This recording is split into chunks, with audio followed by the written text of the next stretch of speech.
نماز اشراق. اشراق کا لفظ شرق سے ہے، شین ریقا، اسی سے مشرق کا لفظ ہے. تو نماز اشراق وہ نماز جب سورج مشرق سے طلوع ہو جائے اس کے بعد پڑھی جانے والی نماز. ضحیٰ کے معنی ہے دن کا چڑھنا، اشراق کے معنی ہے طلوع آفتاب. پس جب آفتاب طلوع ہو کر ایک نیزے کے برابر بلند ہو جائے تو اس وقت نوافل کا پڑھنا نماز اشراق کہلاتا ہے، یعنی تقریباً 15 منٹ کے بعد. زید بن ارقم رضی اللہ عنہ سے مروی ہے، حدیث میں اس نماز کو صلاۃ الاوابین بھی کہا گیا ہے. اوابین کا لفظ اواب سے ہے. اواب کا کیا معنی ہوتا ہے؟ رجوع کرنے والا، بار بار پلٹنے والا. مغرب اور عشاء کے درمیان پڑھی جانے والی نماز کو جس روایت میں صلاۃ الاوابین کہا گیا ہے وہ مرسل ہے، یعنی ضعیف ہے. عام طور پر ہمارے ہاں کیا مشہور ہے؟ اوابین کی نماز مغرب کے بعد پڑھتے ہیں لوگ، جبکہ صحیح حدیث کے مطابق یہ نماز اشراق کی نماز ہے. اور یہ جو بار بار پلٹنے کی بات ہے نا، اب یہ ہے کہ جیسے تہجد کی نماز کے لیے اللہ کے حضور حاضر ہوئے، پھر فجر کی نماز کے لیے پھر پلٹے، تو پھر اشراق کی نماز کے لیے تو یہ بار بار پلٹنا جو ہے یہی دراصل اواب ہونا ہے. حضرت ابو ذر رضی اللہ عنہ سے روایت ہے کہ رسول اللہ صلی اللہ علیہ وسلم نے فرمایا، یصبح علی کل سلامہ من احدکم صدقہ فکل تسبیحۃ صدقۃ وکل تحمیدۃ صدقہ وکل تہلیلۃ صدقہ وکل تکبیرۃ صدقہ وامر بالمعروف صدقہ ونہی عن المنکر صدقہ ویجزئ من ذلک رکعتان یرکعہما من الضحیٰ. ہر آدمی پر لازم ہے کہ اپنے جسم کے ہر بند کے بدلے، یعنی ہر جوڑ کے بدلے صدقہ خیرات کرے. بس ہر تسبیح صدقہ ہے، یعنی سبحان اللہ پڑھنا. ہر تحمید یعنی الحمدللہ کہنا صدقہ ہے. ہر تحلیل یعنی لا الہ الا اللہ کہنا صدقہ ہے. ہر تکبیر یعنی اللہ اکبر کہنا صدقہ ہے. امر بالمعروف صدقہ ہے اور نہی عن المنکر بھی صدقہ ہے. اور ان سب چیزوں سے ضحیٰ کی 2 رکعتیں کفایت کرتی ہیں. یعنی اگر یہ باقی کام آپ نہ کر سکے کسی مجبوری سے تو آپ یہ 2 رکعتیں پڑھ لیں تو گویا آپ نے اپنے دن کا صدقہ دے دیا.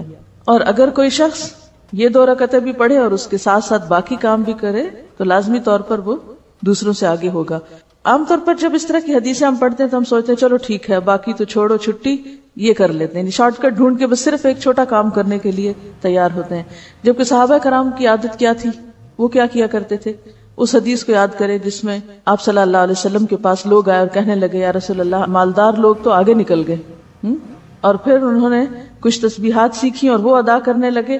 پھر ان مالدار لوگوں کو بھی پتہ چل گیا. انہوں نے یہ نہیں سوچا مالدار لوگوں نے کہ ٹھیک ہے ہم صدقہ خیرات کرتے ہیں تو اب ہمیں اور تسبیح پڑھنے کی یا کچھ اور کرنے کی کیا ضرورت ہے.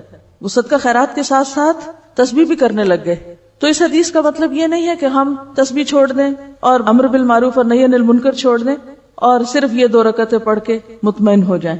یہ بات کہنے کا مطلب یہ ہے کہ ان 2 رکعتوں کا ادا کرنا اتنا اجر و ثواب کا باعث ہے کہ گویا ان ساری نیکیوں کو کر لینا ہے. لیکن وہ نیکیاں اپنی جگہ باقی ہیں، وہ الگ سے کریں گے تو وہ اصل شکل میں ہوگی.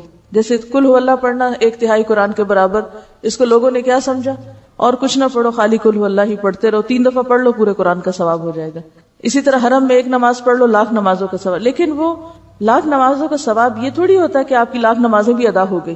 تو ہر کام اپنی جگہ کرنے سے ہوتا ہے. ہاں، یہ سمجھانے کے لیے ہوتا ہے کہ اس کام کا اجر و ثواب کتنا زیادہ ہے. رسول اللہ صلی اللہ علیہ وسلم نے فرمایا، اللہ تعالیٰ فرماتا ہے، اے آدم کے بیٹے، خالص میرے لیے 4 رکعتیں، خالص میرے لیے 4 رکعتیں اول دن میں پڑھ، یعنی اشراق کی. میں تجھ کو اس دن کی شام تک کفایت کروں گا، تیرے سارے کام ہو جائیں گے. اب آپ دیکھیے کہ یہ جو 4 رکعتیں ہیں ان میں جو خصوصیت کے ساتھ اجر کے لیے شرط رکھی گئی وہ کیا؟ خالص میرے لیے.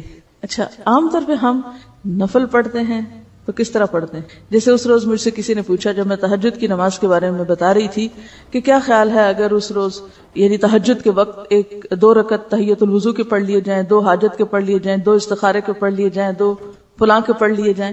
تو بات یہ کہ ٹھیک ہے آپ وہ 2 مختلف نیتوں سے پڑھ لیں، لیکن تہجد تو تہجد ہے. اسی طرح جب ہم یہ نفل بھی پڑھتے ہیں تو عموماً ہم کیا کہتے ہیں، چلو حاجت کے پڑھ لیتے ہیں یا کوئی استخارہ کر لیتے ہیں، یعنی کوئی نہ کوئی غرض ساتھ لگا لیتے ہیں. برائی کچھ نہیں ہے اس میں، آپ لگا سکتے ہیں غرض، لیکن کوئی عبادت تو ایسی بھی ہو جو کسی غرض کے بغیر ہو، یا نہیں؟ ہاں اپنی ساری غرضیں اللہ کے سپرد کر دینا اور خالص اس کے ہو جائے، پھر وہ آپ کی ہر چیز کے لیے کافی ہو جائے گا. اصل میں ہمارا ذہن یہ ہوتا ہے کہ جیسے مختلف چیزیں ہمارے ہاتھ میں نا، ہم یہ کر کے یہ کروائیں اللہ تعالیٰ سے، یہ پڑھ کے یہ کروائیں، اس چیز سے یہ مسئلہ حل کرائیں، لیکن